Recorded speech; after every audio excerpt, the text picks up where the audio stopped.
혼자 키운 내 딸을 위해 집까지 팔아서 5억을 마련했습니다. 사위에게 병원을 차려줬죠. 그런데 결혼 1년 만에 딸이 울면서 찾아왔습니다. 엄마, 재중 오빠가 바람 피웠어요. 결혼하자마자 간호사랑. 더 기가 막힌 건 그 다음이었습니다. 이혼하겠다고 하니까 사위가 말했습니다.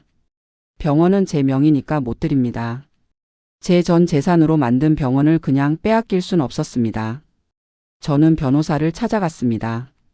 오늘 이야기가 궁금하시다면 좋아요 버튼과 알림 설정 꼭 부탁드립니다. 그럼 지금부터 이야기 시작하겠습니다. 병원을 되찾아온 날. 엄마, 저 남자친구 생겼어요. 33살 딸 윤주가 수줍게 웃으며 말했다. 남편을 일찍 여의고 혼자서 키운 딸이었다. 밤늦게까지 일하며 때론 2개의 일을 병행하며 윤주 하나만 바라보고 살아왔다.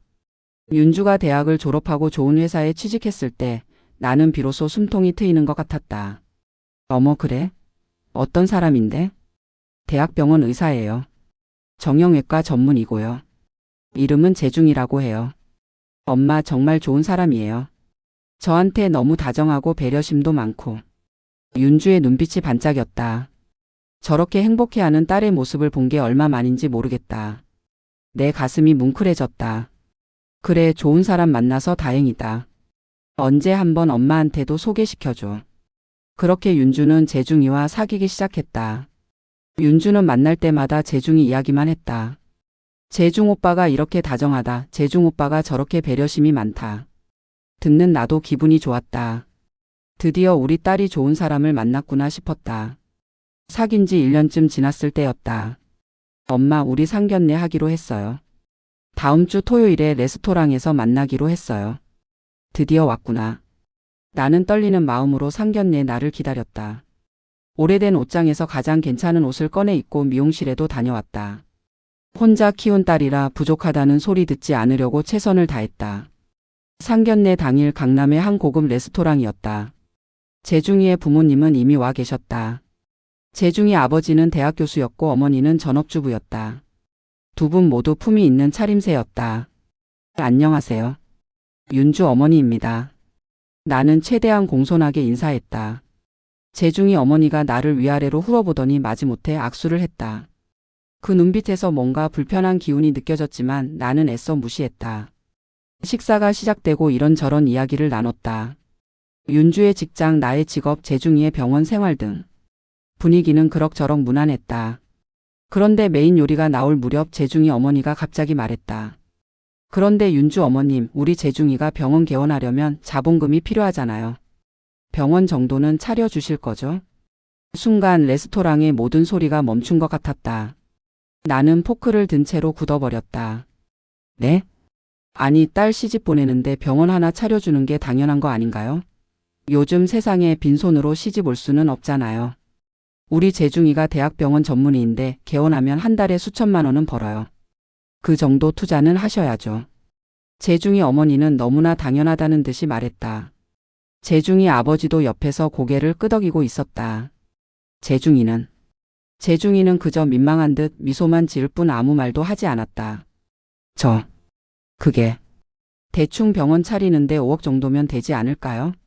물론 위치 좋은 곳으로 해야 하니까 7억 정도 준비하시면 될 것 같아요.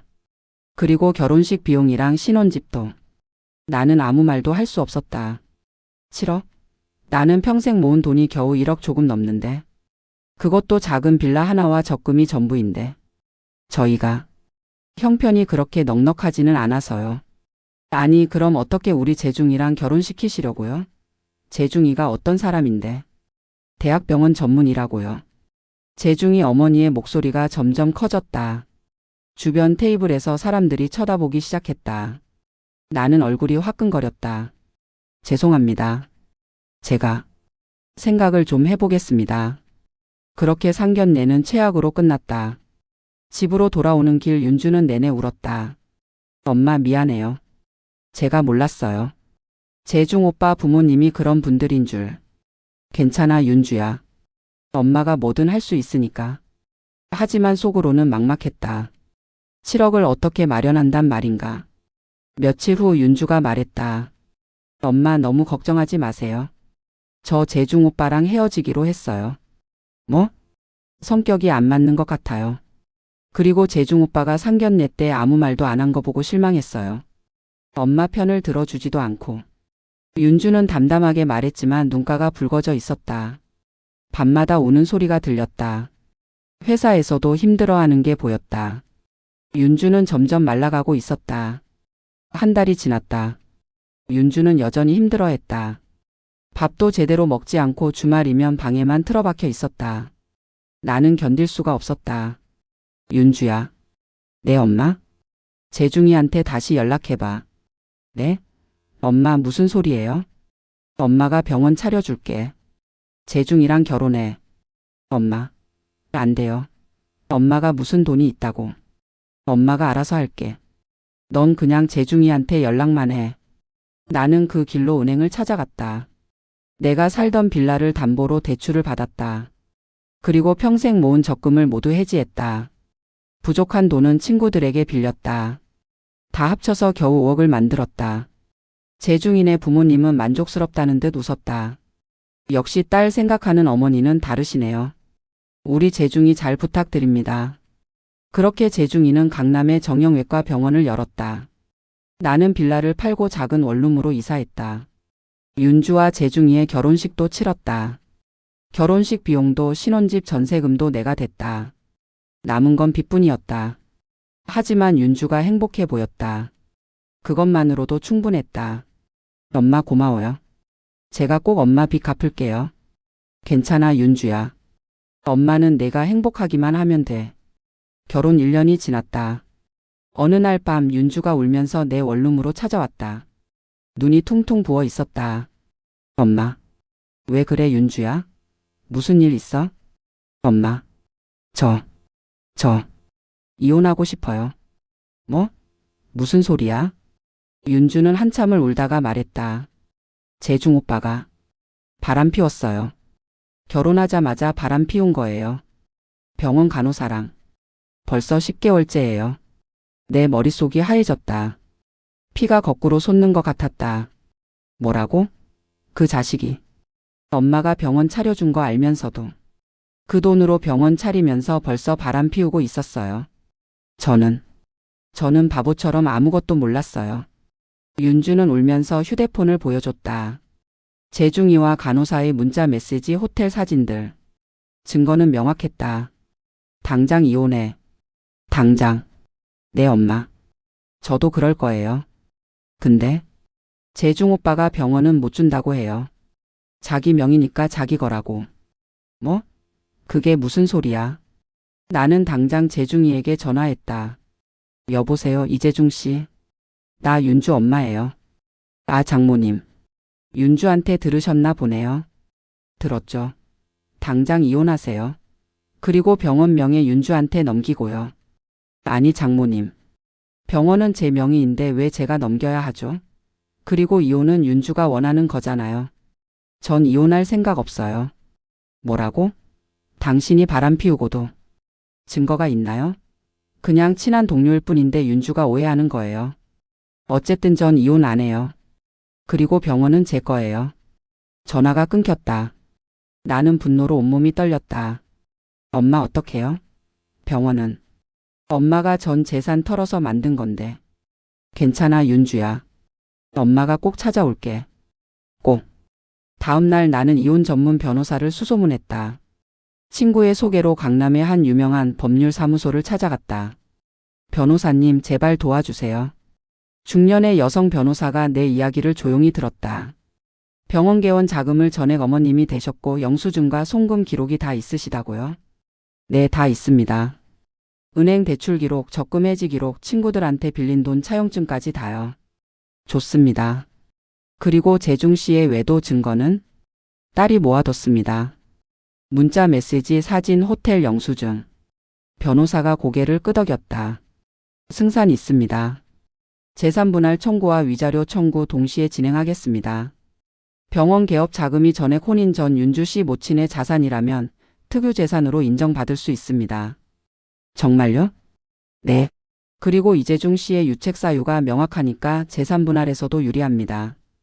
제가 최선을 다하겠습니다. 소송이 시작됐다. 재중이 측은 변호사를 고용해 맞섰다. 병원은 재중 씨 명의로 등록되어 있고 개원 후 1년간 운영하며 발생한 수익도 있습니다. 단순히 개원 자금을 댔다고 해서 병원을 넘겨줄 수는 없습니다. 하지만 우리 변호사는 준비된 증거들을 차근차근 제시했다. 이재중 씨와 김윤주 씨의 결혼은 2023년 6월이고 병원 개원은 2023년 7월입니다. 개원 자금 5억 원은 전액 혼인 전 김윤주 씨 모친의 재산에서 나왔습니다. 은행 대출 기록, 부동산 매매 기록이 모두 있습니다. 이는 명백한 특유 재산입니다. 또한 이재중 씨의 간호사와의 분류는 결혼 직후인 2023년 7월부터 시작되었습니다. 호텔 이용 기록, 신용카드 내역, 문자 메시지 등 증거가 명확합니다. 이는 명백한 유책 배우자입니다. 재판은 6개월 넘게 이어졌다. 그동안 나는 밤낮으로 일했다. 변호사 비용을 마련하기 위해서였다. 윤주도 회사 일과 재판을 병행하느라 지쳐갔다. 재중이는 법정에서도 뻔뻔했다. 간호사와는 그냥 친한 사이일 뿐입니다. 윤주가 의심이 많아서 오해하는 거예요. 하지만 증거는 명확했다. 호텔 CCTV 목격자 진술, 재중이가 간호사에게 보낸 선물 구입 내역까지. 드디어 판결일. 재중 씨의 유책 사유가 인정되며 병원 개원 자금 5억 원은 혼인 전 김윤주 씨 모친의 특유 재산으로 인정합니다. 따라서 이재중 씨는 병원 명의를 윤주 씨에게 이전하거나 개원 자금 5억 원과 위자료 1억 원, 총 6억 원을 윤주 씨에게 지급하라. 재중이 얼굴이 하얗게 질렸다. 판결문을 낭독합니다. 판사의 목소리가 법정에 울려 퍼졌다. 나는 윤주의 손을 꽉 잡았다. 엄마, 우리 이겼어요. 그래 윤주야. 우리가 이겼어. 재중이는 항소했지만 2심에서도 우리가 이겼다. 결국 재중이는 병원을 윤주에게 넘기는 것을 선택했다. 6억을 현금으로 지급할 능력이 없었던 것이다. 이건 말도 안 돼.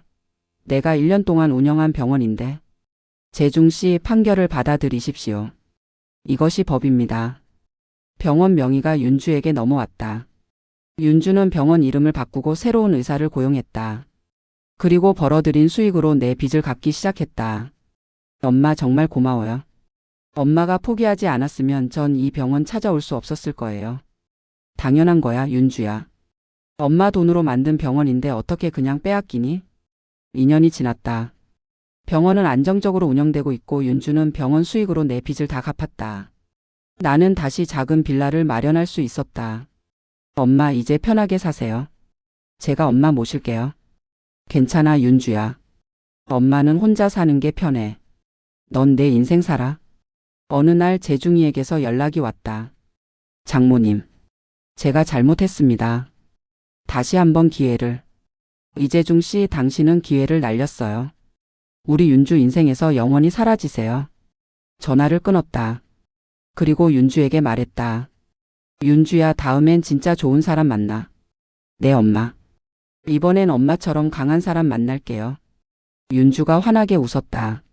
그 미소를 보니 그동안의 모든 고생이 헛되지 않았다는 생각이 들었다. 병원 앞을 지나갈 때마다 나는 뿌듯한 마음이 든다. 윤주 정형외과라는 간판이 햇빛에 반짝인다. 내가 모든 것을 걸고 지켜낸 병원. 내 딸의 미래. 엄마는 딸을 위해서라면 무엇이든 할 수 있다. 그리고 정당한 것을 위해 싸우는 것을 두려워하지 않는다. 그것이 내가 윤주에게 물려준 진짜 유산이다. 에필로그 에펄로그. 여러분 오늘 이야기 어떠셨나요? 저는 이 이야기를 통해 두 가지를 느꼈습니다. 첫째, 부모의 희생은 당연한 게 아니라는 것. 둘째, 정당한 권리를 위해서는 끝까지 싸워야 한다는 것입니다. 혹시 여러분이라면 어떻게 하셨을까요? 상견례에서 병원을 차려달라는 말을 들었을 때 여러분의 선택은 무엇이었을까요? 댓글로 여러분의 생각을 들려주세요. 나라면 절대 병원 안 차려줬을 것 같다. 그래도 딸이 행복하다면 나도 그랬을 것 같다. 법적 대응이 정말 현명한 선택이었다. 여러분의 솔직한 의견이 정말 궁금합니다. 그리고 이런 인생 이야기, 감동적인 스토리가 좋으시다면 구독 버튼 꼭 눌러주세요. 좋아요와 알림 설정까지 해주시면 새로운 이야기를 가장 먼저 만나보실 수 있습니다. 다음 이야기에서 또 만나요. 감사합니다.